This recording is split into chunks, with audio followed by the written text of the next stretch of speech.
Hello, আসসালামু আলাইকুম। আমি ডাক্তার এনামুল হক। আমি ইনফার্টিলিটি এবং আইভিএফ স্পেশালিস্ট। আজকে আমি আপনাদের সাথে আমাদের বন্ধ্যাত্ব চিকিৎসার একটা গুরুত্বপূর্ণ বিষয় নিয়ে আলোচনা করব, যেটা নিয়ে আসলে অনেক মানুষের অনেক রকমের প্রশ্ন, অনেক মানুষের অনেক রকমের ধারণা, এবং এই ধারণা অমূলক না। এবং আমরা এটা খুবই বিশ্বাস করি যে এটা খুবই গুরুত্বপূর্ণ একটা জিনিস। আজকের যুগে, ইন্টারনেট যুগে, আসলে আমরা বলি যে গুগলের যুগ। গুগলে সার্চ করলে তো অনেক তথ্য নিমিষেই পাওয়া যায়। তবু আমাদের সম্মানিত রোগীদের অনেকের অনেক রকমের প্রশ্ন থাকে। অনেকের আমাদের ইনফার্টিলিটি চিকিৎসায় যে সমস্ত ইনজেকশন আমরা ব্যবহার করি, এসব নিয়ে অনেকের অনেক রকমের ধারণা থাকে। এবং কারো কারো তো এমন ধারণা থাকে যে এগুলি কোনো ওষুধ না, এগুলি হচ্ছে বিদেশি মানুষের বীর্য, সেগুলি নেওয়া যাবে না। তো যাই হোক, কি ধারণা সেই আমরা সেসব বিষয়ে একটু আলোচনা করব। এবং আমি আজকে আপনাদেরকে দেখাবো আমরা আসলে আমাদের বন্ধ্যাত্ব চিকিৎসায় কী ধরনের ইনজেকশন আমরা ব্যবহার করি, কেন করি, সেগুলি আমি একটু বিস্তারিত আলোচনা করব। প্রথমে ধরা যাক আমাদের ইনফার্টিলিটি চিকিৎসায় আসলে আমরা কী ধরনের ওষুধ ব্যবহার করি এবং কেন ব্যবহার করি। সবচেয়ে বেশি যে ওষুধগুলি আমরা ইনফার্টিলিটি চিকিৎসায় ব্যবহার করি সেটা হচ্ছে, আমরা বলি যে ডিম্বাণু বড় করার ওষুধ, মানে আমরা বলি যে ফলিকেল বড় করার ওষুধ। তা আমাদের ইনফার্টিলিটি চিকিৎসায় এই যে ডিম্বাণু বড় করার খাবার ওষুধ, মানে ট্যাবলেট ফর্মের দুইটা মাত্র ওষুধ আছে। একটা আমরা বলি যে ক্লোমিফেন সাইট্রেট, আর একটা হচ্ছে ল্যাট্রোজল। এই দুইটা ছাড়া আসলে আমাদের ডিম্বাণু বড় করার কোনো ওষুধ নাই, এই দুইটা ওষুধ। তো অনেক পেশেন্টের দুইটা ওষুধ খেলেই ডিম্বাণু বড় হয়। এখন ডিম্বাণু বড় হওয়া মানে কি, ডিম্বাণু কতটা দরকার? আমরা বলি যে একটা মেয়ের বাচ্চা হইতে হলে তার ডিম্বাণুটা ম্যাচুরড হইতে হয়, পরিপূর্ণ ডিম্বাণু হইতে হয়। একটা পরিপূর্ণ ডিম্বাণু আমরা বলি যে যদি 18 থেকে 20 মিলিমিটার সাইজের বেশি হয়, 18 থেকে 20 মিলিমিটারের সাইজের হয়, তাহলে এটা একটা হলো পরিপূর্ণ ডিম্বাণু। তো এই ম্যাচুর ডিম্বাণু দিয়েই কেবল বাচ্চা হওয়া সম্ভব। আদারওয়াইজ আসলে ছোট ডিম্বাণু বা এর চাইতে বড় ডিম্বাণুতে বাচ্চা হয় না। সেই জন্য যারা আমাদের কাছে বাচ্চা নেওয়ার চিকিৎসায় আসে, তাদের যদি সাধারণ একটা ট্যাবলেট, যেমন বললাম ক্লোমিফেন বা ল্যাট্রোজল খেলেই ডিম্বাণু বড় হয়, মানে 18 থেকে 20 মিলিমিটার হয়, তাহলে তার তো চিকিৎসার ট্যাবলেট। কিন্তু যখন আমাদের এইরকম 18 থেকে 20 মিলিমিটার সাইজের ডিম্বাণু আমরা পাই না এই খাবার ওষুধ খেয়ে, যেমন ক্লোমিফেন অ্যান্ড ল্যাট্রোজল, তাহলে তো আমাকে এই জায়গায় বসে থাকলে হবে না। আমাকে তখন কি করতে হয়, কিছু ইনজেকশন ব্যবহার করতে হয়। যে ইনজেকশনের কাজ হচ্ছে এই ডিম্বাণুগুলিকে বড় করা, মানে ম্যাচুর করা। প্রথমে আমরা আসি যে কী ধরনের ইনজেকশন আমরা ব্যবহার করি। ধরুন আমি দেখাচ্ছি আপনাদের, এটা একটা আমরা বলি HMG। HMG মানে ডাক্তারি ভাষায় আমরা বলি যে human gonadotropin, human menopausal gonadotropin. এটা কি হয়? এটা হলো হিউম্যান মেনোপজাল গোনাডোট্রপিনটা মানুষের শরীরেই থাকে, এই হরমোনগুলি, যেটা পিটুইটারি, ব্রেনের পিটুইটারি একটা জায়গা আছে, সেখান থেকে এটা নির্গত হয়। যাদের ধরেন এটা পর্যাপ্ত থাকে শরীরে, এবং যে সমস্ত মেয়েদের বাচ্চা হচ্ছে তাদের অটোমেটিক এটা শরীর থেকে নির্গত হচ্ছে এবং তাদের ডিম্বাণু বড় হচ্ছে। কিন্তু যখন যাদের এই ডিম্বাণু বড় হয় না, তখন বিজ্ঞানীরা আবিষ্কার করছে এই হরমোনটা। তখন এই HMGটা বিজ্ঞানীরা কিভাবে আবিষ্কার করলো? এই বিজ্ঞানীরা এই HMGটা একজন যাদের মাসিক বন্ধ হয়ে গেছে, তাদের শরীরে এই হরমোনটা অনেক বেশি থাকে। যাদের মাসিক বন্ধ হয়ে গেছে তাদের প্রস্রাব থেকে এই হরমোনটা প্রথমে তৈরি করা হয়েছে। এই জন্য এটার নাম হলো হিউম্যান মেনোপজাল গোনাডোট্রপিন। তো এই হরমোনে এখানে কি কি থাকে? এখানে আমরা বলি এফএসএস আর এলএইচ থাকে। এই এফএসএস এবং এলএইচ এর কাজটাই হচ্ছে এই ডিম্বাণুগুলিকে ম্যাচিউর করা, মানে পরিপূর্ণ করা, যেটা আমার বাচ্চা হওয়ার জন্য দরকার। কিন্তু ওই যে বললাম, এইটা হলো যাদের মাসিক বন্ধ হয়ে গেছে সেই সব মহিলাদের প্রস্রাব থেকে এটা তৈরি করা হয়েছে। সেই জন্য এই ওষুধটা, এটা অনেকটা সস্তা ওষুধ, কিন্তু সমস্যা হলো এই ওষুধের যেহেতু ওই প্রস্রাব থেকে তৈরি করা হয়েছে, কিছু আনওয়ান্টেড সাইড ইফেক্ট হয়। আবার হলো যে এর কার্যকারিতা প্রত্যেকটা ইঞ্জেকশনের একরকম না, মানে এক একটা ইঞ্জেকশনের কার্যকারিতা এক এক রকম হয়। সেই জন্য এইটা আপনি কিনে দিচ্ছেন, কিন্তু সবগুলির ওষুধের যে একরকম কার্যকারিতা পাবেন এরকম না। পরে বিজ্ঞানীরা কি করলো, যে আরও এর চাইতে ভালো কোনো ওষুধ তৈরি করা যায় কিনা। তখন কি করলো তারা, দেখেন, তখন তারা এটাকে আরও পিউরিফাইড করলো। যেমন এটা একটা ওষুধ, এটা হলো পিউরিফাইড এফএসএস, মানে এই যে আগে যেমন এইচএমজি ছিল, এটা প্রস্রাব থেকে তৈরি করা হয়েছে, এখানে 1:1 আপনার এফএসএস অ্যান্ড এলএস থাকে। কিন্তু বিজ্ঞানীরা যখন দেখলো যে এক একটা ওষুধের কার্যকারিতা এক এক রকম এবং একটু সাইড ইফেক্ট হয়, তখন তারা কি করলো, আরও ভালো একটা জিনিস তৈরি করলো, এটাকে বলে পিউরিফাইড এফএসএস। যে পিউরিফাইড এফএসএস আরও একটু বেটার, ভালো, কিন্তু এই এইচএমজির চাইতে এটার আবার একটু দাম বেশি। আবার এর চাইতেও বিজ্ঞানীরা আরও ভালো ওষুধ আবিষ্কার করার চেষ্টা করলো। কী করলো, তখন তারা এই ওষুধটা নিয়ে আসলো।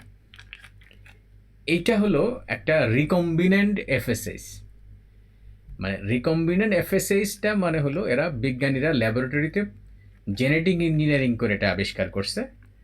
ফলে কি হয়েছে, প্রত্যেকটা ওষুধের গুণাগুণ হচ্ছে অনেক হাই কোয়ালিটি, এতে পার্শ্ব প্রতিক্রিয়া তেমন নাই। আবার প্রত্যেকটা ওষুধের কার্যকারিতা একদম সেম। ফলে আপনি একটা ইঞ্জেকশন দিলেন আর একটা আরেক রকম কাজ করবে এরকম না, প্রত্যেকটা ওষুধের কার্যকারিতা এরকম হবে। সো এটা হচ্ছে সবচেয়ে ভালো ওষুধ, একদম রিকম্বিনেন্ট লেটেস্ট টেকনোলজিতে তৈরি করা। কিন্তু প্রবলেমটা কি, প্রবলেম হলো যেহেতু এটা খুবই আধুনিক প্রযুক্তিতে তৈরি করা, এটার দামটা অনেক বেশি। ফলে এই 3 রকমের ইঞ্জেকশনই কাজ একই, কিন্তু দামের পার্থক্য অনেক। আর মজার ব্যাপার হচ্ছে এইসব ইঞ্জেকশন কোনোটাই আমাদের দেশে তৈরি হয় না। আমাদের দেশে এগুলি সব কিছুই আমদানি করে আনতে হয়, এগুলি বিদেশ থেকে আনতে হয়, ফলে দাম আর একটু বেশি হয়ে যায়। এখন এই 3 ধরনের ইঞ্জেকশন, একটা বললাম যে এইচএমজি, আরেকটা বললাম যে পিউরিফাইড এফএসএস, আরেকটা বললাম রিকম্বিনেন্ট এফএসএস। এই 3 ধরনের ওষুধ আসলে আমরা যাদের ডিম্বাণুটা বড় হয় না, ম্যাচুরড হয় না, শুধু ট্যাবলেট খেলে, তখন ট্যাবলেটের সাথে আমরা ইঞ্জেকশন অ্যাড করি, অথবা আমরা যখন টেস্ট টিউব করি, টেস্ট টিউবের সময় কিন্তু তখন কোনো আর ট্যাবলেট দেই না, আমরা তখন এই সব ইঞ্জেকশন দিয়েই অনেক ডিম্বাণু বড় করি। এইগুলি ছাড়া ডিম্বাণু বড় করা সম্ভব না। কাজে অনেকের অনেক ভুল ধারণা থাকে যে এইসব বোধহয় বিদেশি মানুষের কি, অনেকের ভুল ধারণা থাকে। এগুলি আসলে হরমোনটা যেটা শরীরেই থাকার কথা, এটা বিজ্ঞানীরা ওই যে ডিম্বাণু বড় করতে এফএসএস লাগে, এলএস লাগে, তখন বিজ্ঞানীরা এগুলি আবিষ্কার করলো। কারণ এই কত বড় একটা আবিষ্কার চিন্তা করেন, এই জিনিসগুলি আবিষ্কার না হলে আসলে অনেক আমাদের নারীদের বাচ্চা হওয়া সম্ভব হতো না। এবং এটা এতটা আধুনিক একটা প্রযুক্তিতে তৈরি করা হয়েছে যে এটা একটা আসলেই একটা বলা যায় যে মিরাকেল, যেগুলি আবিষ্কার না হলে অনেক মানুষের সন্তান হওয়ার কোনো সম্ভাবনাই থাকতো না। সো এগুলি নিয়ে ভুল ধারণার কিছুই নেই, এগুলি খুবই নিরাপদ মানে খুবই এক্সপার্ট ডাক্তারের কাছে নিরাপদ। কারণ এইসব ওষুধ সবাই দিতে পারে না। এইসব ওষুধ কোন রোগীর কতটুকু ডোজ হবে, কতটুকু দিলে তার কোনো ক্ষতিকর হবে না, এবং এই ওষুধ সবগুলি মোটামুটি আমরা কি করি, চামড়ার নিচে দিয়ে দিই। আর এই ওষুধগুলি সবচেয়ে বড় ব্যাপার হলো এই ওষুধগুলি আমরা যখন ব্যবহার করি, এগুলি আমাদের সেন্টারে আমরা দিই। কেন দেই, যে রোগীরা মনে করতে পারে আমি বাইরে থেকে কিনে নিয়ে আসে, কেন ডাক্তার সাহেব দিবে না, দিতে পারে, কিন্তু প্রবলেমটা কি, এই ওষুধগুলির টেম্পারেচার মেনটেন করা একটা খুবই গুরুত্বপূর্ণ জিনিস। কারণ আপনি যদি এই ওষুধটা দোকান থেকে কিনে নিয়ে 2 ঘন্টা বাইরে বাইরে বসে থাকলেন, তারপরে ডাক্তার সাহেব আপনাকে এটা পুশ করলো, এই ওষুধ দিয়ে আপনার খুব একটা কার্যকারিতা হবে না। এই ওষুধের কোল্ড চেন মানে টেম্পারেচার মেনটেন একটা খুবই গুরুত্বপূর্ণ জিনিস। আর একটা হলো যে সঠিক মাত্রায় সঠিকভাবে আপনাকে দেওয়া হয়েছে কিনা। আর এই ইঞ্জেকশনগুলি সচরাচর কমন যারা ডাক্তার বা নার্স এরা কিন্তু এগুলি দেখে অভ্যস্ত না, ফলে ওনারা দিতে চাবেন না। এই জন্য আমরা যেটা বলি যে ইনফার্টিলিটি সেন্টারগুলিতে আমরা নিজেরা আসলে আমাদের তত্ত্বাবধানে আমরা এগুলি দিই এবং আমাদের ফ্রিজ থেকে বের করে সঙ্গে সঙ্গে দিই, যাতে এর কার্যকারিতাটা ঠিক থাকে।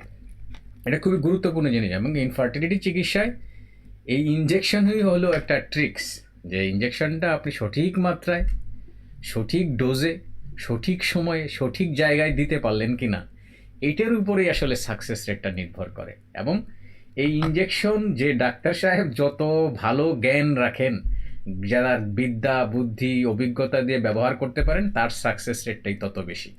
এবং এইখানেই হচ্ছে আসলে ক্যারিকেচারটা, যে ডাক্তার সাহেব কত এক্সপার্ট, কত অভিজ্ঞ, কত জ্ঞান, তার সব কিছু যদি সঠিক মাত্রায় সঠিকভাবে ব্যবহার করতে পারে, তাহলে আসলে বাচ্চা হওয়ার সম্ভাবনাটা থাকে। সো এই গেল 3 ধরনের ইনজেকশন। এখন ডিম্বাণু যখন বড় হয়, ডিম্বাণু বড় হওয়ার পরে ম্যাচুর হওয়ার পরে আমাদের যে কাজটা করতে হয়, যে ডিম্বাণুটাকে আমরা ওভুলেশন করাই দিই। ওভুলেশন মানে হচ্ছে ডিম্বাণুটাকে আমরা ফাটাই দিতে চাই। এখন ডিম্বাণুটাকে ফাটাই দেওয়ার জন্য আমরা কিছু ওষুধ ব্যবহার করি। যেমন ধরুন এই একটা ইনজেকশন, এটা হলো এইচসিজি, হিউম্যান কোরিওনিক গুণোডোট্রপিন। কারণ এখানেও এই যে এইচসিজি ইনজেকশনটা আমরা কি করি, যখন ডিম্বাণুটা বড় হয়, ওই যে বললাম 18 থেকে 20 মিলিমিটার, সাধারণত 11-12তম দিনে, মাসিকের 11-12তম দিনে ডিম্বাণুটা বড় হয়, তখন আমরা একটা ইনজেকশন দিই। এই ইনজেকশনটা দিলে কি হয়, এর 36 ঘন্টা পরে, ইনজেকশন দেওয়ার 36 ঘন্টা পরে ডিম্বাণুটা ফেটে যায়।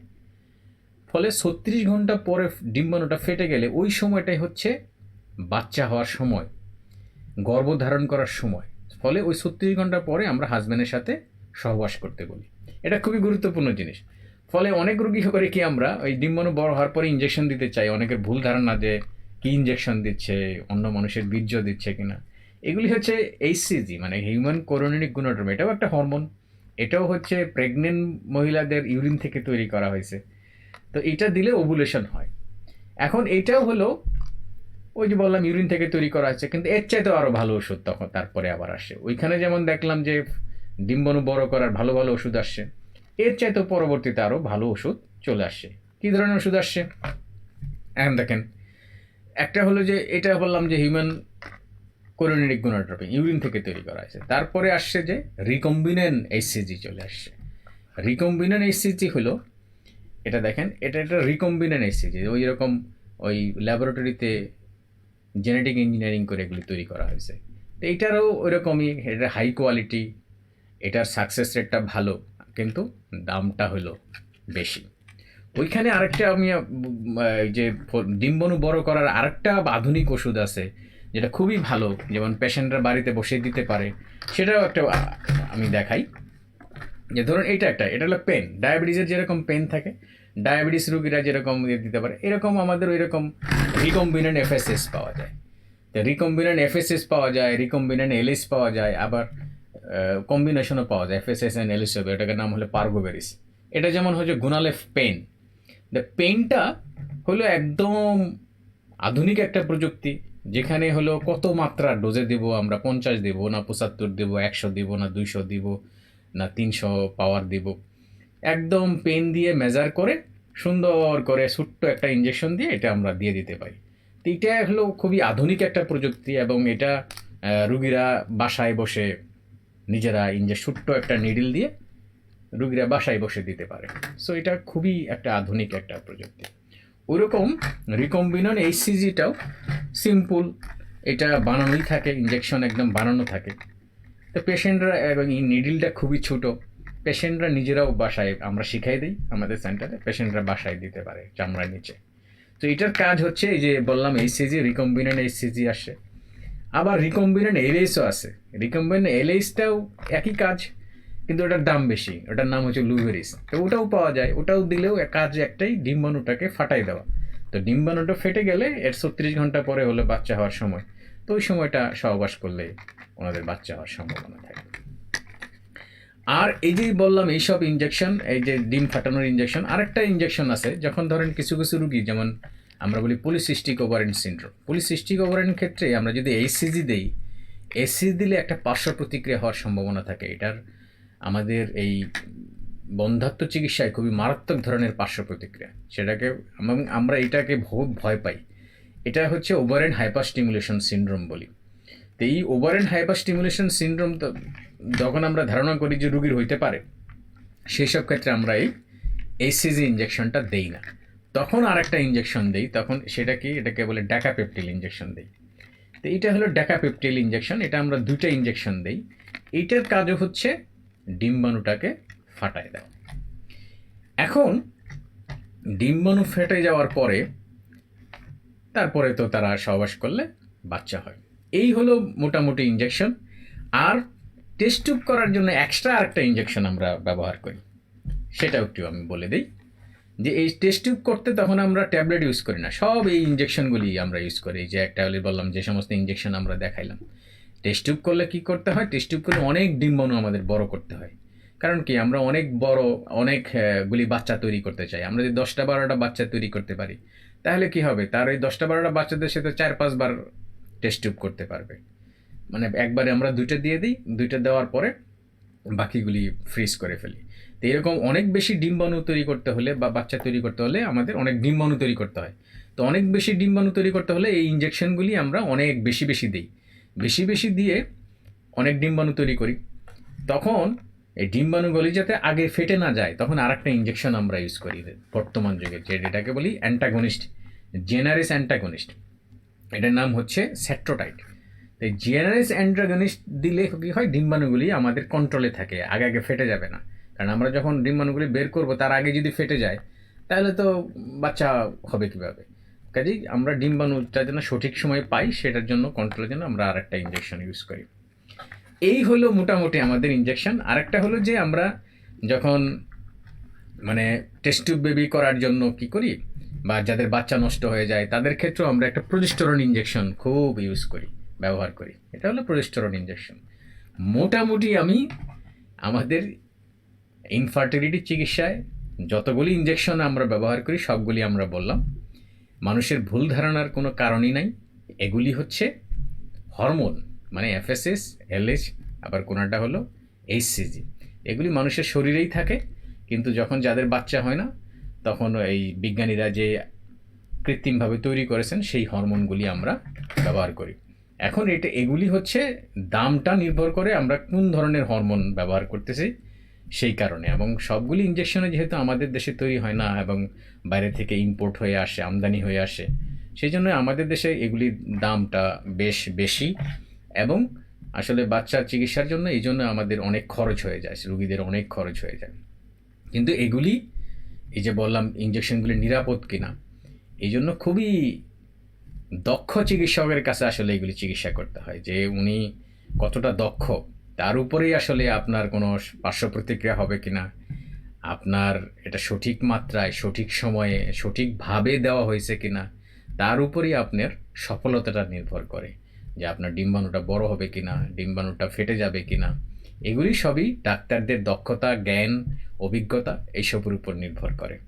সো আমরা আশা করি আপনাদেরকে আমাদের ইঞ্জেকশন সম্পর্কে একটা আমি ধারণা দিতে পারছি। আপনারা সবাই ভালো থাকবেন, সুস্থ থাকবেন, এই আশাবাদ রেখে আমি আজকের প্রোগ্রাম শেষ করছি। আল্লাহ হাফেজ।